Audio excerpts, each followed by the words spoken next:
أعوذ بالله من الشيطان الرجيم. بسم الله الرحمن الرحيم. إن إبراهيم كان أمة قانتا لله حنيفا ولم يك من المشركين شاكرا لأنعمه اجتباه وهداه إلى صراط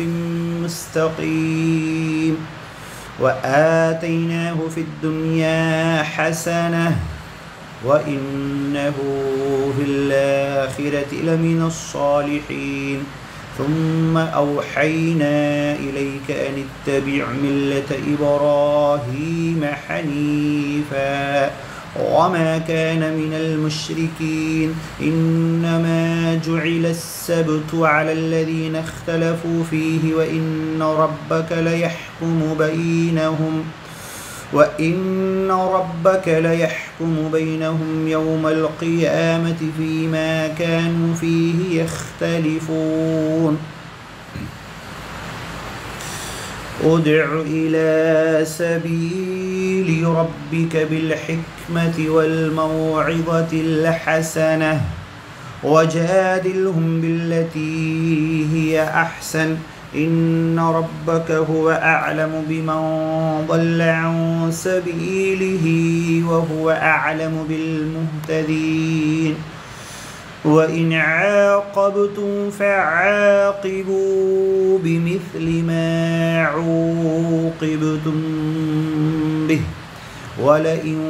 صبرتم لهو خير للصابرين واصبر وما صبرك إلا بالله ولا تحزن عليهم ولا تك في ضيق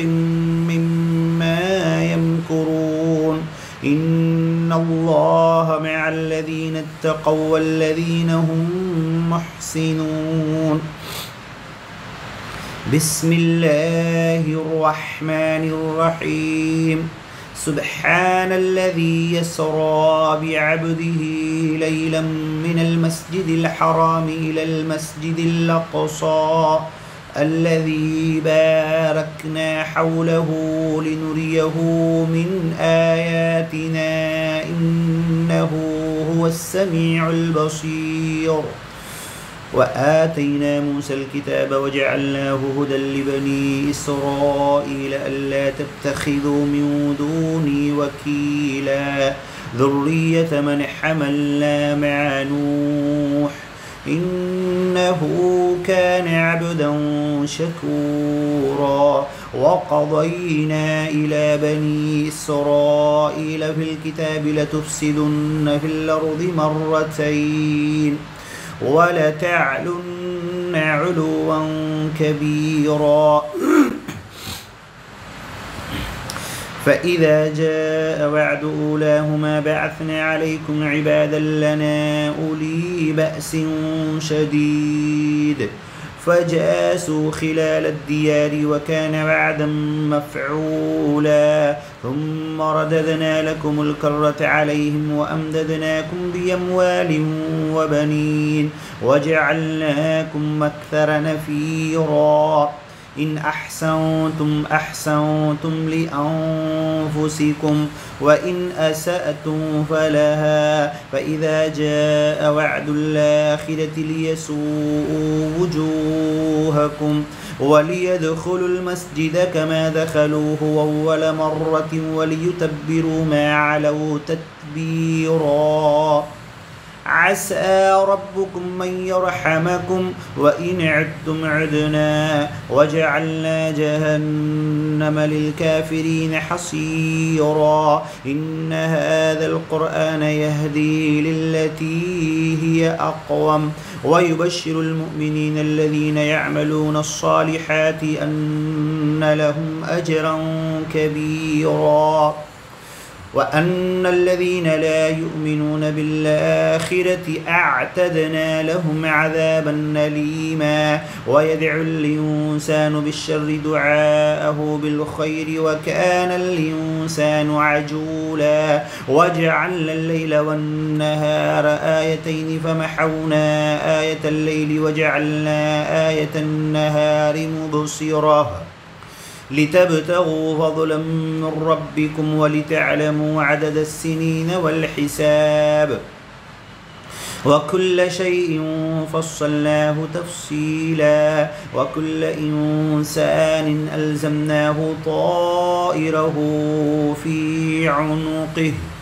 ونخرج له يوم القيامة كتابا يلقاه منشورا اقرأ كتابك كفى بنفسك اليوم عليك حسيبا من اهتدى فإنما يهتدي لنفسه ومن ضل فإنما يضل عليها ولا تزر وازرة وزر أخرى وما كنا معذبين حتى نبعث رسولا وإذا أردنا أن نهلك قرية نمرنا متر فيها ففسقوا فيها فحق عليها القول فدمرناها تدميرا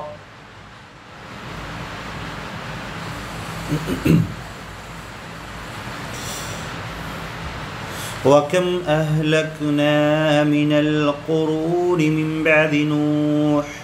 وكفى بربك بذنوب عباده خبيرا بصيرا من كان يريد العاجلة عجلنا له فيها ما نشاء لمن نريد ثم جعلنا له جهنم يصلاها مذموما مدحورا ومن أراد الآخرة وسعى لها سعيها وهو مؤمن فأولئك كان سعيهم مشكورا كلا نمد هؤلاء وهؤلاء من عطاء ربك وما كان عطاء ربك محظورا انظر كيف فضلنا بعضهم على بعض وللآخرة أكبر درجات وأكبر تفضيلا لا تجعل مع الله إلها آخر فتقعد مذموما مخذولا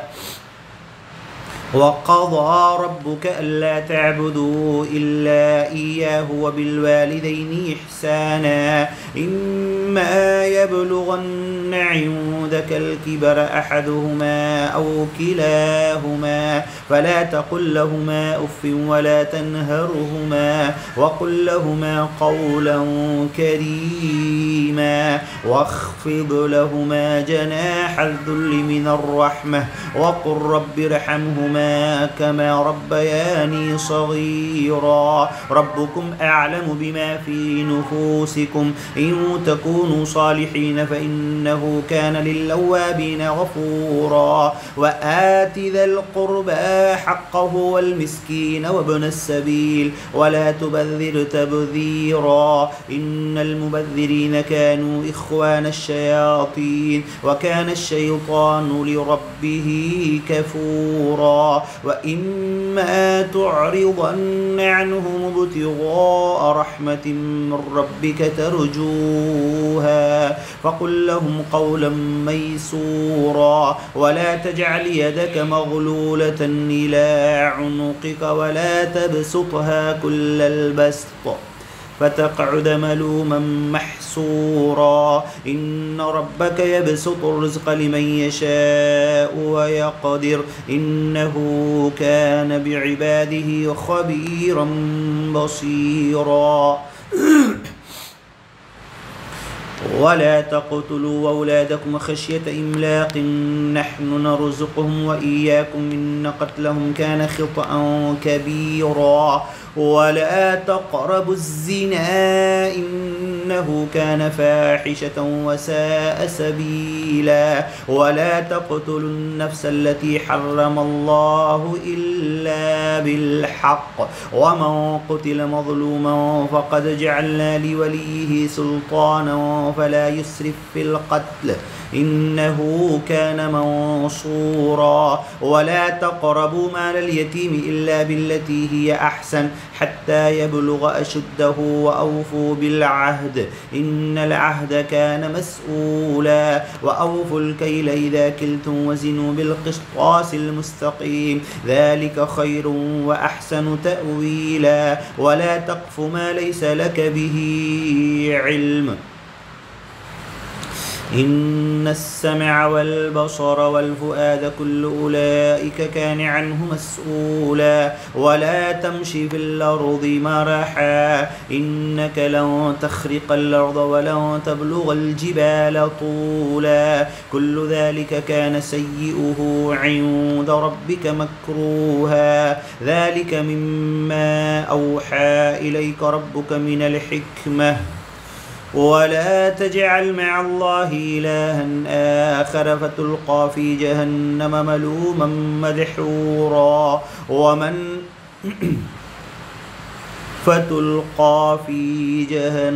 ملوما مدحورا أفأصفاكم ربكم بالبنين واتخذ من الملائكة إناثا إنكم لتقولون قولا عظيما. ولقد صرفنا في هذا القرآن ليذكروا وما يزيدهم إلا نفورا. قل لو كان معه آلهة كما يقولون إذا لابتغوا إلى ذي العرش سبيلا. سبحانه وتعالى عما يقولون علوا كبيرا. تسبح له السماوات السبع والأرض ومن فيهن وإن من شيء إلا يسبح بحمده ولكن لا تفقهون تسبيحهم إنه كان حليما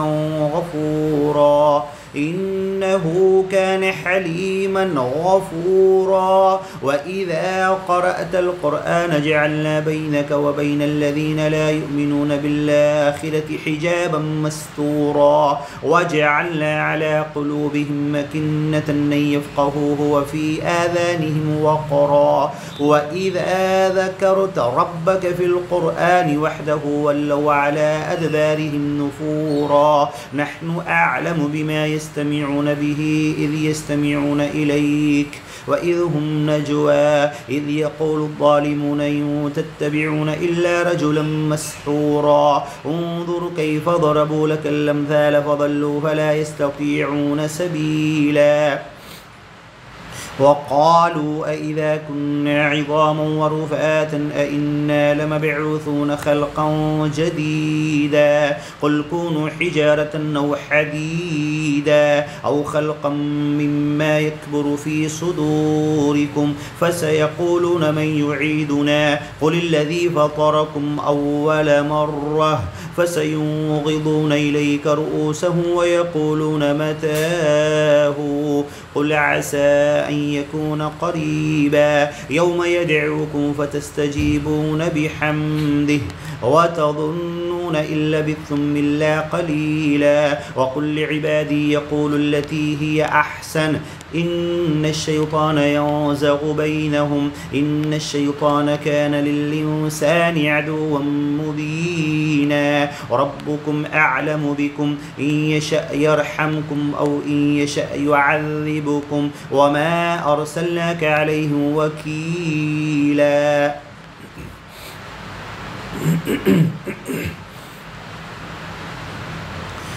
وربك أعلم بمن في السماوات والأرض ولقد فضلنا بعض النبيين على بعض وآتينا داود زبورا. قل ادعوا الذين زعمتم من دونه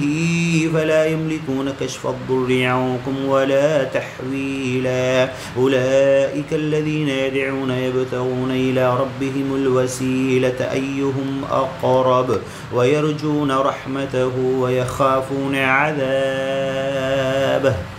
إن عذاب ربك كان محذورا وإن من قرية إلا نحن مهلكوها قبل يوم القيامة أو معذبوها عذابا شديدا كان ذلك في الكتاب مسطورا وما منعنا أن نرسل بالآيات إلا أن كذب بها الأولون وآتينا ثمود الناقة مبصرة فظلموا بها وما نرسل بالآيات إلا تخويفا وإذ قلنا لك إن ربك أحاط بالناس وما جعلنا الرؤيا التي أريناك إلا فتنة للناس والشجرة الملعونة في القرآن ونخوفه فما يزيدهم إلا طغيانا كبيرا وإذ قلنا للملائكة اسجدوا لآدم فسجدوا إلا إبليس قال أأسجد لمن خلقت طينا قال أرأيتك هذا الذي كرمت علي لئن أخرتني إلى يوم القيامة قال أرأيتك هذا الذي كرمت علي لئن أخرتني إلى يوم القيامة لأحتنكن ذريته إلا قليلا قال ذهب فمن تبعك منهم فإن جهنم جزاؤكم جزاء موفورا واستفزز من استطعت منهم بصوتك وأجلب عليهم بخيلك ورجلك وشاركهم في الأموال والأولاد وعدهم وما يعدهم الشيطان إلا غرورا إن عبادي ليس لك عليهم سلطان وكفى بربك وكيلا ربكم الذي يزجي لكم الفلك في البحر لتبتغوا من فضله إنه كان بكم رحيما وإذا مسكم الضر في البحر ضل من تدعون إلا إياه فلما نجاكم إلى البر أعرضتم وكان الإنسان كفورا أفأمنتم من يخسف بكم جانب البر أو يرسل عليكم حاصبا ثم لا تجدوا لكم وكيلا أم أمنتم من يعيدكم فيه تارة أخرى فيرسل عليكم قاصفا من الريح فيغرقكم بما كفرتم ثم لا تجدوا لكم علينا به تبيعا ولقد كرمنا بني آدم وحملناهم في البر والبحر ورزقناهم من الطيبات وفضلناهم على كثير ممن خلقنا تفضيلا يوم ندعو كل أناس بإمامهم فمن أوتي كتابه بيمينه فأولئك يقرؤون كتابهم ولا يظلمون فتيلا ومن كان في هذه أعمى فهو في الآخرة أعمى وأضل سبيلا وإن كادوا ليفتنونك عن الذي أوحينا إليك لتفتري علينا غيره وإذا لاتخذوك خليلا ولولا أن ثبتناك لقد كدت تركن إليهم شيئا قليلا إذا لأذقناك ضعف الحياة وضعف الممات ثم لا تجد لك علينا نصيرا وإن كادوا ليستفزونك من الأرض ليخرجوك منها وإذا لا يلبثون خلافك إلا قليلا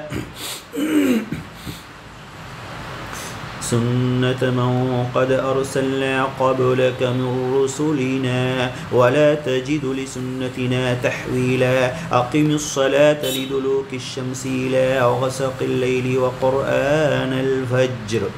إن قرآن الفجر كان مشهودا ومن الليل فتهجد به نافلة لك عسى أن يبعثك ربك مقاما محمودا وقل رب أدخلني مدخل صدق وأخرجني مخرج صدق واجعل لي من لدنك سلطانا نصيرا وقل جاء الحق وزهق الباطل إن الباطل كان زهوقا وننزل من القرآن ما هو شفاء ورحمة للمؤمنين ولا يزيد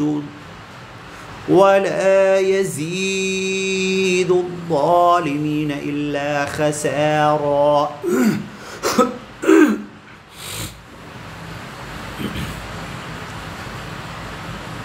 وإذا أنعمنا على الإنسان أعرض ونأى بجانبه وإذا مسه الشر كان يئوسا قل كل يعمل على شاكلته فربكم أعلم بمن هو أهدى سبيلا ويسألونك عن الروح قل الروح من أمر ربي وما أوتيتم من العلم إلا قليلا ولئن شئنا لنذهبن بالذي أوحينا إليك ثم لا تجد لك به علينا وكيلا إلا رحمة من ربك إن فضله كان عليك كبيرا قل لئن اجتمعت الإنس والجن على أن يأتوا بمثل هذا القرآن لا يأتون بمثله ولو كان بعضهم لبعض ظهيرا ولقد صرفنا للناس في هذا القرآن من كل مثل فأبى أكثر الناس إلا كفورا وقالوا لن نؤمن لك حتى تفجر لنا من الأرض ينبوعا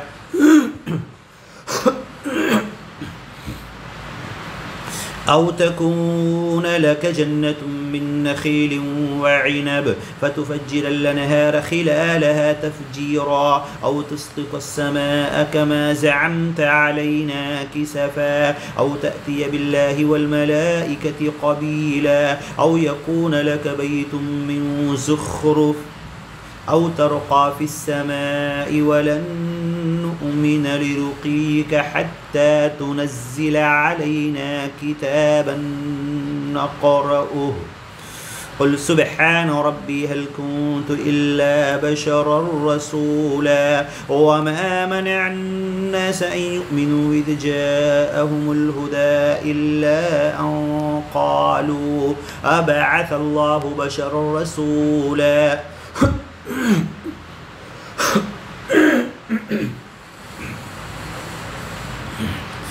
قل لو كان في الأرض ملائكة يمشون مطمئنين لنزلنا عليهم من السماء ملكا رسولا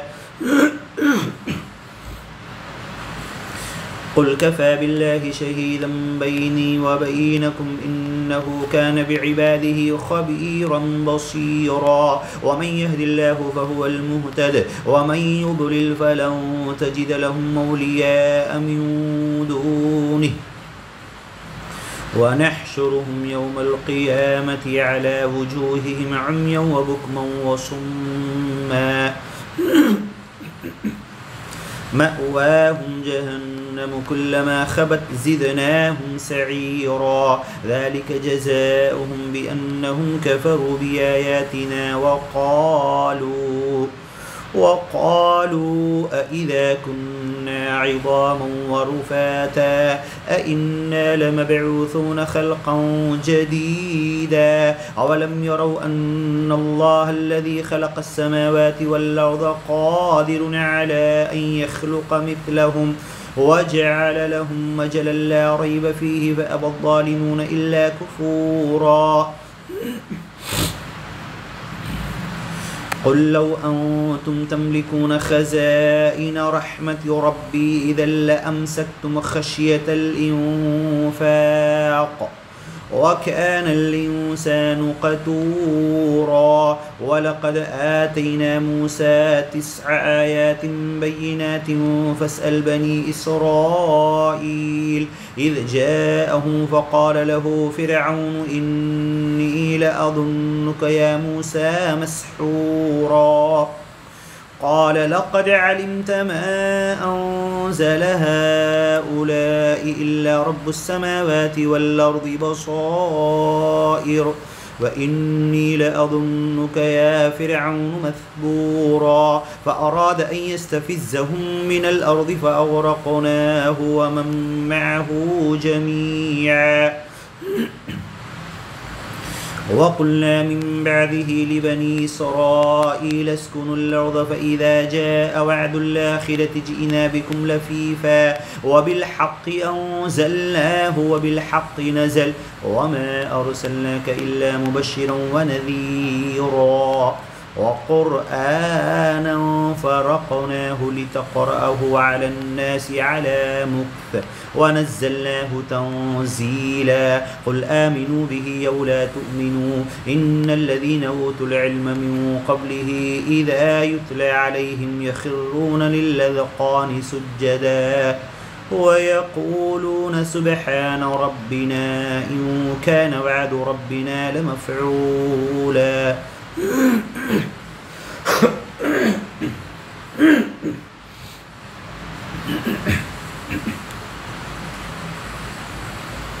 ويخرون للأذقان يبكون ويزيدهم خشوعا الله أكبر سجد وجهي للذي خلقه وصوره وشق سمعه وبصره فتبارك الله أحسن الخالقين سبحان ربي الأعلى سبحان ربي الأعلى سبحان ربي الأعلى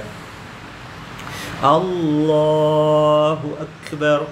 قل ادعوا الله أو ادعوا الرحمن أيما تدعوا فله الأسماء الحسنى ولا تجهر بصلاتك ولا تخافت بها وابتغ بين ذلك سبيلا وقل الحمد لله الذي لم يتخذ ولدا ولم يكن له شريك في الملك ولم يكن له ولي من الذل وكبره تكبيرا بسم الله الرحمن الرحيم الحمد لله الذي أنزل على عبده الكتاب ولم يجعل له عوجا قيما لينذر بأسا شديدا من لدنه ويبشر المؤمنين الذين يعملون الصالحات أن لهم أجرا حسنا ماكثين فيه أبدا وينذر الذين قالوا اتخذ الله ولدا ما لهم به من علم ولا لآبائهم كبرت كلمة تخرج من أفواههم إن يقولون إلا كذبا فلعلك باخع نفسك على آثارهم إن لم يؤمنوا بهذا الحديث أسفا إنا جعلنا ما على الأرض زينة لها لنبلوهم أيهم أحسن عملا وإنا لجاعلون ما عليها صعيدا جرزا أم حسبت أن أصحاب الكهف والرقيم كانوا من آياتنا عجبا إذ أوى الفتية إلى الكهف فقالوا ربنا آتنا من لدنك رحمة وهيئ لنا من أمرنا رشدا فضربنا على آذانهم في الكهف سنين عددا ثم بعثناهم لنعلم أي الحزبين أحصى لما لبثوا أمدا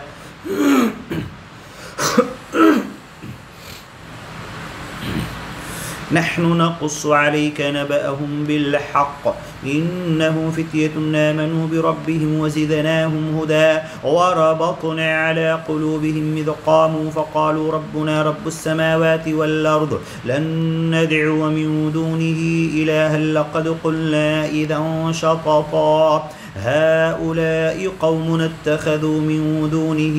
آلهة لولا يأتون عليهم بسلطان بين ومن أظلم ممن افترى على الله كذبا وإذ اعتزلتموهم وما يعبدون إلا الله فأووا إلى الكهف ينشر لكم ربكم من رحمته ويهيئ لكم من أمركم مرفقا وترى الشمس إذا طلعت تزاور عن كهفهم ذات اليمين وإذا غربت تقرضهم ذات الشمال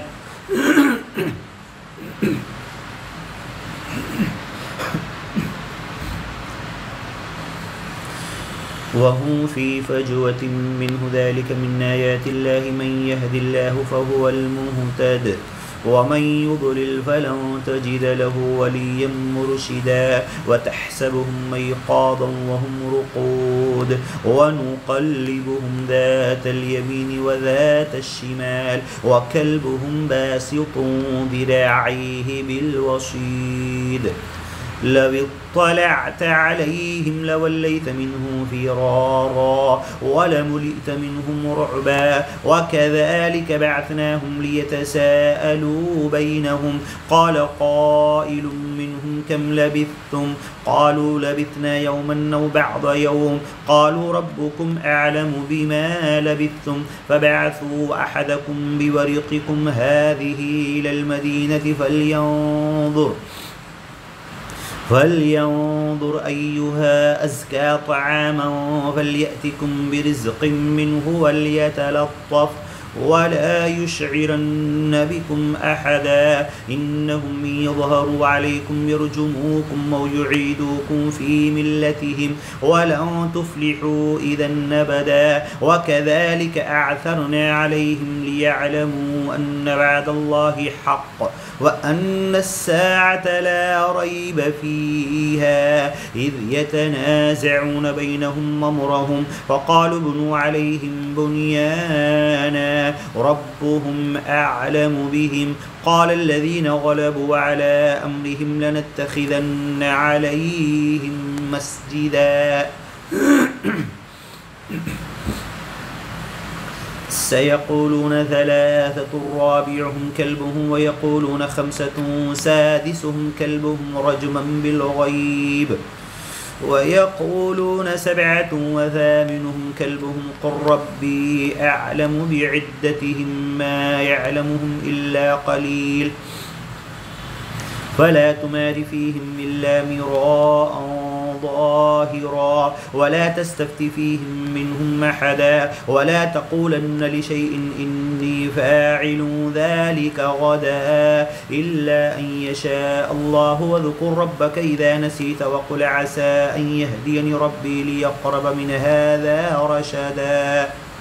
ولبثوا في كهفهم 300 سنين وازدادوا 9 قل الله أعلم بما لبثوا له غيب السماوات والأرض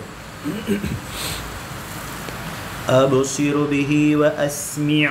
ما لهم من دونه من ولي ولا يشرك في حكمه أحدا واتل ما أوحي إليك من كتاب ربك لا مبدل لكلماته ولن تجد من دونه ملتحدا واصبر نفسك مع الذين يدعون ربهم بالغداة والعشي يريدون وجهه ولا تعد عيناك عنهم تريد زينة الحياة الدنيا ولا تطيع من غفلنا قلبه عن ذكرنا واتبع هواه وكان أمره فرطا وقل الحق من ربكم فمن شاء فليؤمن ومن شاء فليكفر إنا أعتدنا للظالمين نارا أحاط بهم سرادقها وإن يستغيثوا يغاثوا بماء كالمهل يشوي الوجوه بئس الشراب وساءت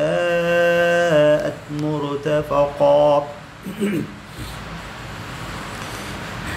إن الذين آمنوا وعملوا الصالحات إنا لا نضيع أجر من أحسن عملا أولئك لهم جنات عدن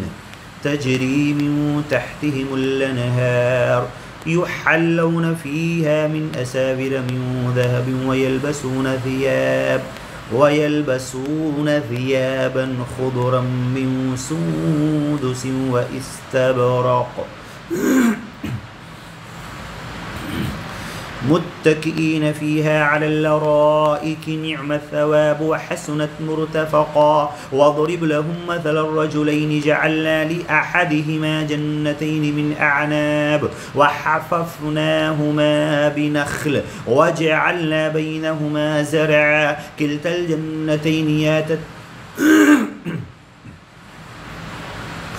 كلتا الجنتين آتت أكلها ولم تظلم منه شيئا وفجرنا خلالهما نهرا وكان له ثمر فقال لصاحبه وهو يحاوره أنا أكثر منك مالا وأعز نفرا ودخل جنته وهو ظالم لنفسه قال ما أظن أن تبيد هذه أبدا وما أظن الساعة قائمة ولئن رددت إلى ربي لأجدن خيرا منها منقلبا قال له صاحبه وهو يحاوره وكفرت بالذي خلقك من تراب ثم من نطفة ثم سواك رجلا لكن هو الله ربي أكفرت بالذي خلقك من تراب ثم من نطفة ثم سواك رجلا لكن هو الله ربي ولا أشرك بربي أحدا ولولا إذ دخلت جنتك قلت ما شاء الله لا قوة إلا بالله إن ترني أنا أقل منك مالا وولدا فعسى ربي أن يؤتيني خيرا من جنتك ويرسل عليها حسبانا من السماء فتصبح صعيدا زلقا أو يصبح ماؤها غورا فلن تستطيع له طلبا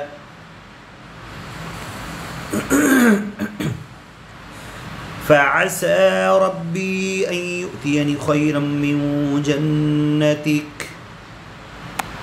ويرسل عليها حسبانا من السماء فتصبح صعيدا زلقا أو يصبح ماؤها غورا فلن تستطيع له طلبا وأحيط بثمره فأصبح يقلب كفيه على ما أنفق فيها وهي خاوية على عروشها ويقول يا ليتني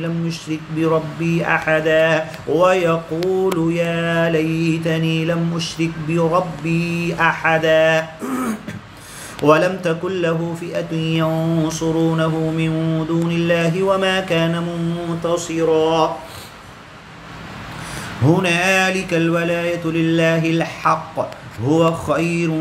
ثوابا وخير عقبا واضرب لهم مثل الحياة الدنيا كماء إن أنزلناه من السماء فاختلط به نبات الأرض فأصبح هشيما تذروه الرياح وكان الله على كل شيء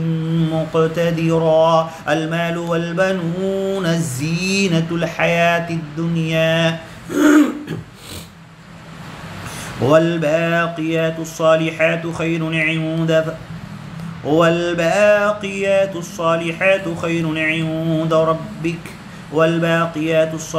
خير عند ربك ثوابا وخير أملا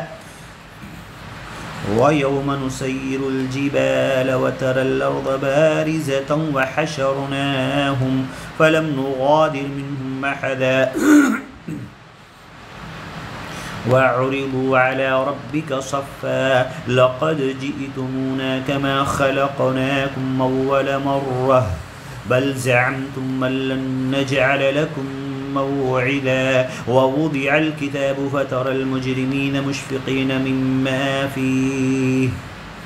ويقولون يا ويلتنا ما لهذا الكتاب لا يغادر صغيرة ولا كبيرة إلا أحصاها ووجدوا ما عملوا حاضرا ولا يظلم ربك أحدا وإذ قلنا للملائكة اسجدوا لآدم فسجدوا إلا إبليس كان من الجن ففسق عن أمر ربه أفتتخذونه وذريته أولياء من دوني وهم لكم عدو بئس للظالمين بدلا ما أشهدتهم خلق السماوات والأرض ولا خلق أنفسهم وما كنت متخذ المضلين عضدا ويوم يقول نادوا شركائي الذين زعمتم فدعوهم فلم يستجيبوا لهم وجعلنا بينهم موبقا ورأى المجرمون النار فظنوا أنهم واقعوها ولم يجدوا عنها مصرفا ولقد صرفنا في هذا القرآن للناس من كل مثل وكان الإنسان أكثر شيء جدلا وما منع الناس أن يؤمنوا إذ جاءهم الهدى ويستغفروا ربهم إلا أن تأتيهم سنة الأولين أو يأتيهم العذاب قبلا وما نرسل المرسلين إلا مبشرين ومنذرين ويجادل الذين كفروا بالباطل ليدحضوا به الحق واتخذوا آياتي وما أنذروا هزوا ومن أظلم ممن ذكر بآيات ربه فأعرض عنها ونسي ما قدمت يداه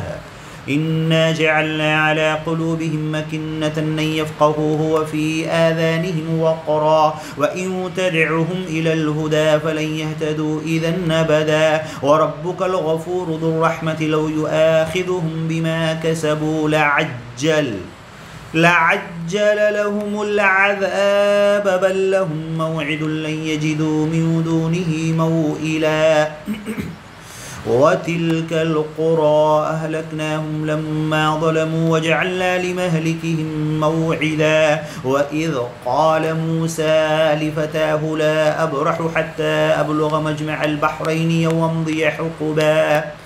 فلما بلغا مجمع بينهما نسيا حوتهما فاتخذ سبيله في البحر سربا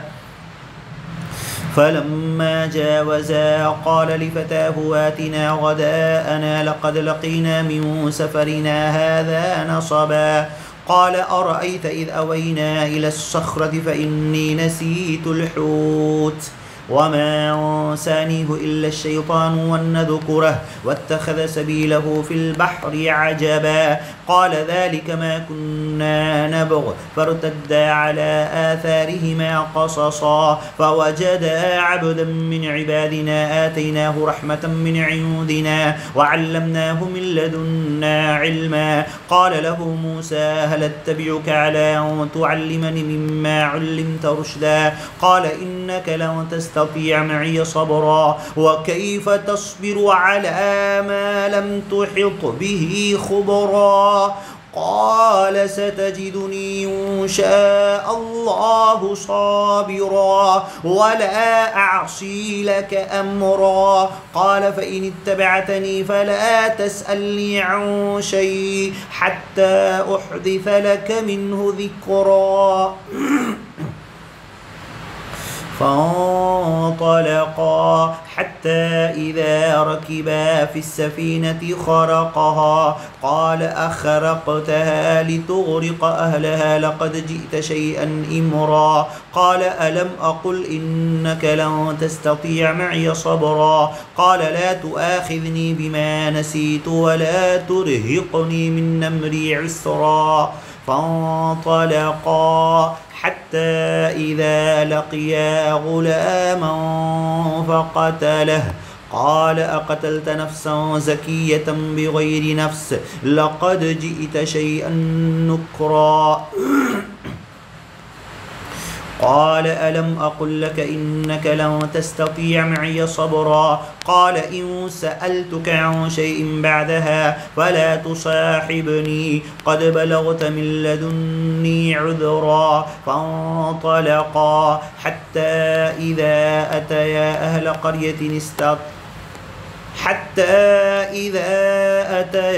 أهل قرية استطعما أهلها فأبوا أن يضيفوهما فوجدا فيها جدارا يريد أن ينقض فأقامه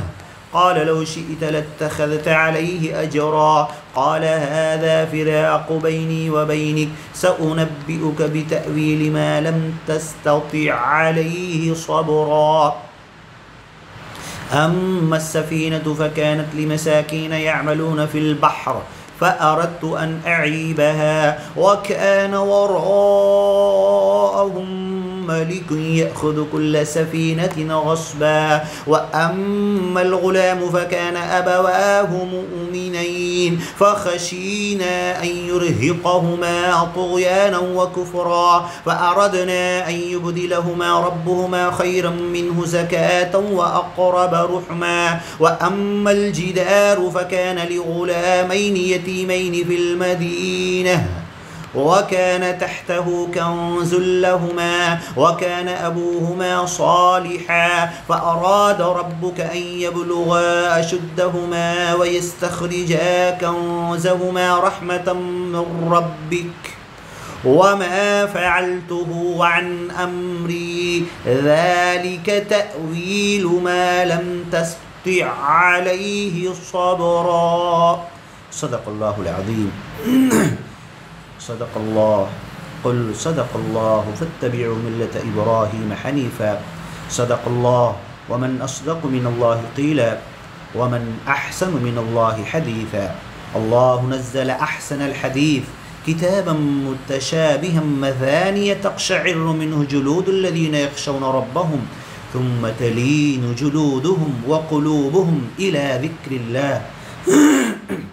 وفقنا أن يلين جلودنا وقلوبنا إلى ذكر الله وفقنا لذكرك وتلاوة كتابك والعمل عليه وإقامته على العالم كله وإبلاغه إلى الإنس والجان كلهم إن شاء الله